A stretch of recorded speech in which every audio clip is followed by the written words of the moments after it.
안녕하세요, 마울리입니다.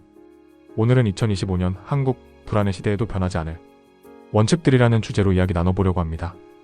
먼저 하나 물어볼게요. 혹시 요즘 뉴스를 보면서 마음이 무겁거나 막연한 불안감을 느끼신 적 있으신가요? 전쟁, 경제위기, 기술의 폭주, 세대 갈등까지 우리는 지금 그야말로 불안의 시대를 살고 있습니다. 그런데 말이죠. 이 불안의 시대를 꿰뚫는 한 가지 질문이 있습니다. 그럼에도 불구하고 나를 지켜줄 단 하나의 원칙은 무엇일까? 오늘 마울리는 바로 이 질문에 대한 깊은 통찰을 함께 나누고자 합니다.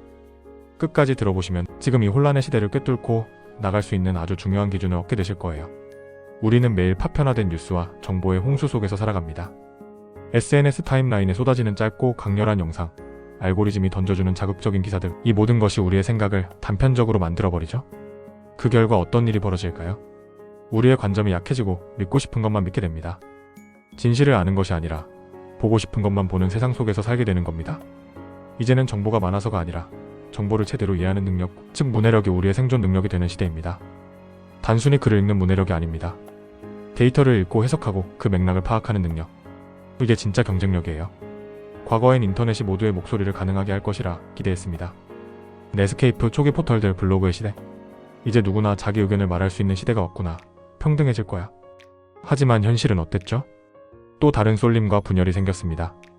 미국의 데이터 네트워크 분석을 보면 민주당과 공화당 유권자들은 서로 거의 접점 없이 정보 소비를 하고 있다는 사실이 명확히 드러났어요. 믿고 싶은 것만 믿는 사회, 이것이 지금 우리가 사는 세상입니다. 그렇다면 희망은 없을까요? 아닙니다. 오히려 담론의 깊이는 점점 더 올라가고 있습니다. 여러분, 혹시 비건 레스토랑에서 플라스틱 용기를 사용하는 게 문제가 된다는 사실 들어보셨나요?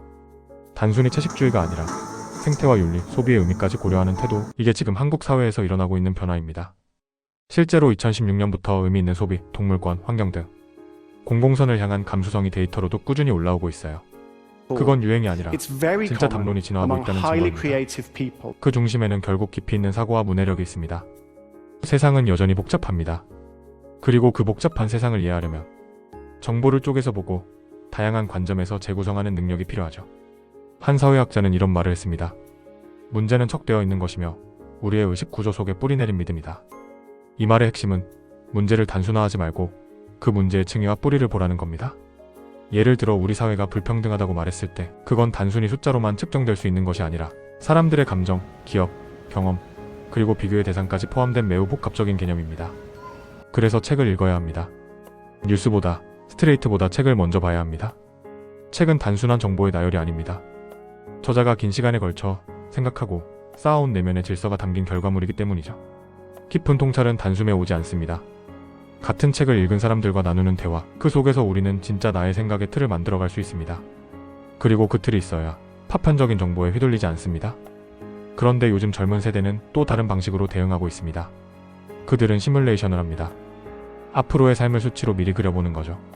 어떤 이는 고등학교 졸업 후 공무원이 되어 정년까지 근무할 경우 받게 될 총 연봉과 세금, 생활비를 모두 엑셀로 정리했습니다. 그리고 결론을 내렸습니다. 하지 말아야지. 공직은 단지 안정적인 월급이 아니라 공공의 가치를 위한 직업이었죠? 그런데 이 시뮬레이션은 그 본질을 제거해버렸습니다. 수치로만 존재 이유를 설명할 수 없는 직업이 있다는 것? 이 원칙을 잊으면 삶에서 정말 중요한 걸 잃게 됩니다. 이제 로컬도 로컬이 아닙니다. 기술이 경계를 허물었습니다. 지방 도시의 베이커리가 인스타그램을 통해 전국으로 유명해지고 속초의 닭강정이 전국 배송되는 시대. 이제는 로컬이 글로벌을 상상해야 하고 글로벌도 로컬의 감수성을 이해해야 합니다. 우리는 더 이상 지역적 정체성만으로 살아갈 수 없습니다. 그럼에도 불구하고 갈등은 바로 옆에서 생깁니다. 기술의 격차보다, 마음의 격차, 지식의 차이보다 관점의 차이에서 나옵니다. 가장 위험한 갈등은 세대 간에 벌어지는 갈등입니다. 같은 도시 안에서, 같은 회의실 안에서 어떤 사람은 메타버스를 이야기하고 어떤 사람은 아직도 서면 보고를 고집합니다. 이런 차이를 이해하려면 단순히 틀렸다고 배척할 게 아니라 왜 그렇게 생각하게 되었는지 그 서사를 들어줘야 합니다. 이것이 바로 경험의 간극을 메우는 방식입니다. 2025년, 우리는 불안정한 시대를 살아갑니다. 그렇기에 더더욱 중요한 것은 흔들리지 않는 나만의 원칙입니다. 책을 읽고 토론하며 정보를 다층적으로 해석하고 한 사람의 이야기 속에서 전체를 이해하는 능력. 그 모든 것을 우리는 깊이라고 부를 수 있습니다. 깊이는 흔들리지 않게 해줍니다. 깊이는 방향을 줍니다. 깊이는 결국 나를 지켜줍니다. 오늘 영상이 마음에 드셨다면 좋아요와 구독 부탁드립니다.